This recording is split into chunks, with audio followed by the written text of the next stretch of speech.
Olá, turma! Buenos dias! Tudo bem com vocês? E aí, prontos para começar mais uma aula? Espero que sim!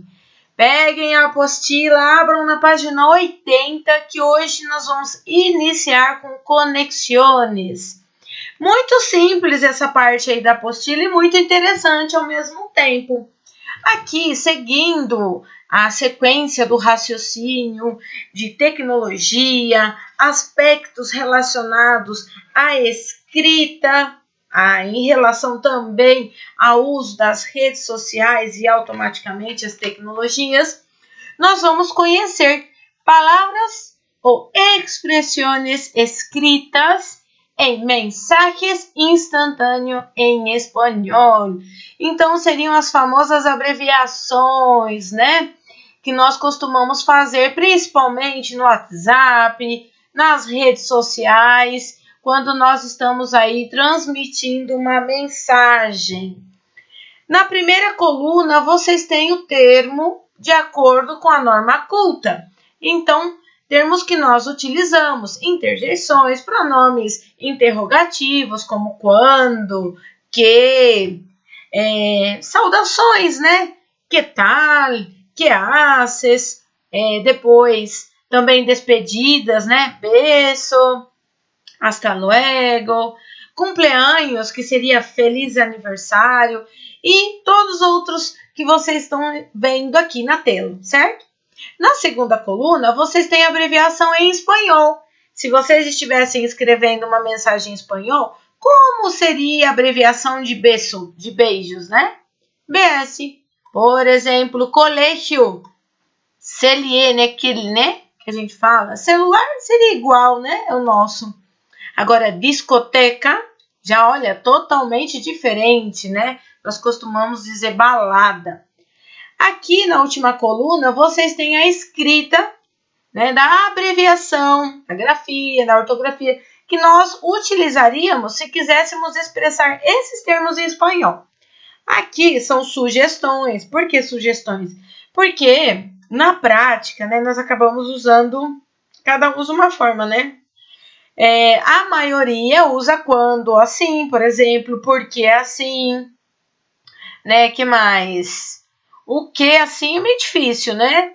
Mas cumpleaños a gente usa nível mesmo, né? Então aqui tem 3 opções, mas nós usamos mais nível. Discoteca, nós costumamos falar, na verdade, né? Balada, já essa outra abreviação não é tão usada. Tô aqui também, né? Conta comigo em espanhol seria tô aqui, olha, né? Hoje em dia tem até outras expressões, né? A gente fala, bora, minha filha, né? Quanto bora, né? Então, aqui nem tem o bora, né? Mas se quiserem colocar, podem, tá certo?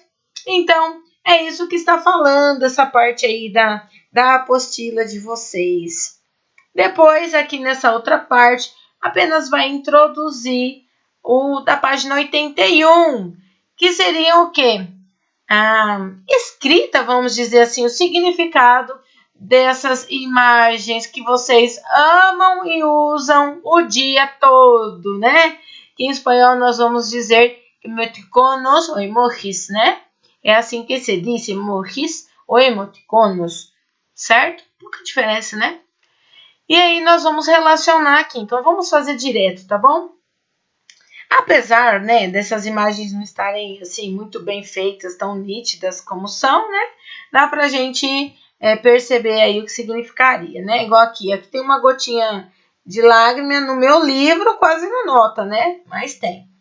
Então, essa imagem aqui da letra A, quando nós utilizamos, estamos feliz ou sorriente, né? Já o B, super sorrisa.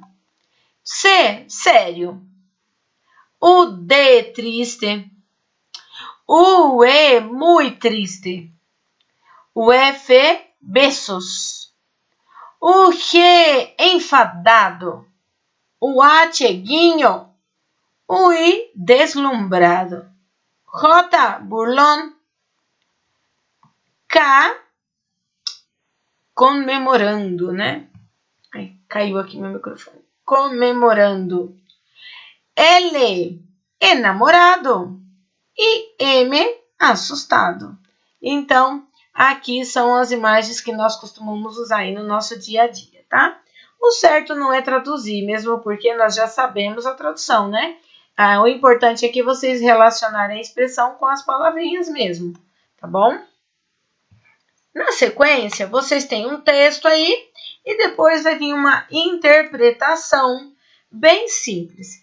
Eu vou pedir para vocês fazerem aí sozinhos essa interpretação e responderem as 5 perguntinhas que está aí na sequência, certo? Depois eu volto e a gente corrige. E eu já vou passar aqui para a parte dos possessivos, tá bom? Bom, os possessivos, né? São termos que nós utilizamos para expressar algo que pertence a quem fala ou a quem nós estamos expressando a fala. Então, quando nós lemos a quem le ocurre pensar em uma história de amor en el último año del siglo, a nadie certamente, pero debía calmar su sobresalto. Essa fala, esta afirmação, através de uma pergunta e depois de uma resposta, vamos dizer assim, esse termo, nessa expressão em destaque aqui, sublinhado em negrito, o que ela representa, né? Então, o que ela poderia representar? Está anteposta a um substantivo? Se refere a um possuidor? Caracteriza o substantivo adjetivando-lo? Então, o que ele está se referindo, né? Na verdade, se nós estivéssemos analisando a frase num contexto geral, poderíamos ter aqui mais de uma opção.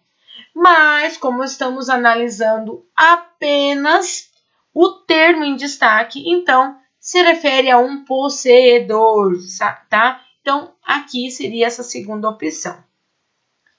La expresión subrayada es denominada de determinativo posesivo. Los determinativos posesivos son palabras que pertenecen a una clase cerrada, es decir, constituyen un grupo en el cual no se pueden añadir otras palabras. Su principal función es relacionar objetos con personas gramaticales del discurso. Esta relación básicamente es de posesión o pertenencia. Además de eso, los adjetivos posesivos son determinantes del sustantivo que acompañan, con el cual concuerdan em gênero e número. Então, aqui nós estamos vendo a definição do que seriam os possessivos, que, em outras palavras, também chamamos de determinativo possessivo, que é sinônimo de dizer posse de algo, né? Pode ser um objeto, pode ser uma pessoa, apesar que não é correto, né? Ninguém pertence a ninguém, né? Mas em espanhol se usa muito também, né? Por exemplo, uma posse de pessoa seria dizer que seus pais, se fosse português, né? Sus padres são pessoas especiais, né? São os seus pais que são especiais. Os meus também, né? Mas eu estou dizendo que essas pessoas pertencem a você. Essas pessoas especiais pertencem a você. Então, eu também posso determinar aí uma posse relacionada a pessoas, tá certo? Uso de los determinativos posesivos. Cuando están antepuestos a los sustantivos, los determinativos posesivos se presentan de forma apocopada. También é llamada de forma átona, que significa forma apocopada, perdóname, apocopada. Apocopar é a supressão de uma letra ou uma sílaba de uma palavra. Então, o que significa isso? É a retirada de uma sílaba ou de uma letra apenas de uma palavra, de um termo. E isso acontece por regra, tá certo? Aqui, no caso dos possessivos, vai acontecer dependendo do termo que segue. Então, nós vamos precisar analisar, né, vamos dizer assim, o termo que eu tenho depois do possessivo para poder saber se eu uso a forma, o termo completo ou se eu uso o termo na forma apocopada, certo? Eu já vou seguir aqui e eu já vou explicar isso para vocês também. Então, vamos lá. Cuando están antepuestos a los sustantivos, los determinativos possessivos se apresentam de forma apocopada. Então, quando nós utilizamos a posse, né, esse termo possessivo relacionado aí a um substantivo, seja ele qual for, masculino, feminino, singular ou plural, nós vamos usar a forma apocopada. Se por acaso, né, nós estamos aí utilizando, né, um outro tipo de termo para indicar a posse, aí nós vamos utilizar o termo na sua forma plena, que a gente vai dizer forma plena. O que significa isso? Olha, quais seriam, né, mais bem, os possessivos de forma plena? Quando nós tratamos de primeira pessoa, nós estamos falando de mio, mia, mios, mias. Se fosse português, seria minha, meu, né? Assim por diante. Se fosse no plural, nuestro, nuestra, nuestros, nuestras, tuyo, tuya, tuyos, tuyas, vuestro, vuestra, vuestros, vuestras, suyos, suyas, suyos, suyas, e assim por diante. Então, qual seria a forma apocopada de mio? Mi. A forma apocopada de tuyo? Tu. A forma apocopada de suyo seria su ou sus. Então, aqui, quando eu uso mi, eu estou usando a forma apocopada, porque coche é substantivo, né? E a regra me diz que é assim que eu devo utilizar. Aqui, tu, libro, tu é a abreviação, né? Vamos dizer assim, a forma apocopada de tuyo, porque aí eu tenho um substantivo, que é livro, livro. Aqui, eu tenho, né, a forma no plural, mas apocopada de suyos, né? Sus, porque depois eu tenho também o substantivo, que no caso aí é padres, que seriam os pais, né? Então, nós já vimos, né, os possessivos de forma plena. Então, agora vocês só estão aprendendo aí a enfatizar as formas apocopadas, tá bom? Isso aqui, turma, nós vamos passar rapidamente, porque o ano que vem vocês vão ver isso de forma mais detalhada. Vocês vão ver o quadro completo. Então, aqui, nós não vamos entrar em muitos detalhes, tá bom? Já na página seguinte, nós temos aí, ó, ojos, ou seja, a atenção. Los determinativos possessivos podem, todavia, ser utilizados em fórmulas de tratamento, sua ilustríssima, né?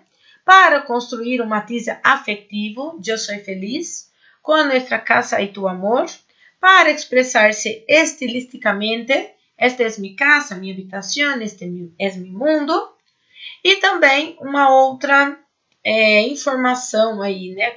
Não só gramatical, como cultural também. Há que distinguir entre as formas determinantes possessivas mi e tu e as formas de los pronombres personales de primeira e segunda persona, que normalmente nós utilizamos para conjugar verbos, indicam as pessoas do sujeito, né? Pronomes personales, né? Pronomes pessoais, que seria o quê? Quando eu uso possessivo, eu uso sem acento. Quando eu uso na forma de pronome pessoal, eu uso com acento para fazer essa diferença. Isso vocês também vão ver o ano que vem, nós vamos estudar acentos, regras de acentuação. Em espanhol nós temos uma coisa que se chama acento diacrítico, que é justo relacionado a esses monossílabos, que com acento tem uma característica e sem acento tem outra. Certinho? Aqui na sequência, vocês vão ver um texto, é um microcuento, ou seja, mini conto, né? E depois nós vamos analisar aqui as afirmativas e ver qual é a alternativa correta.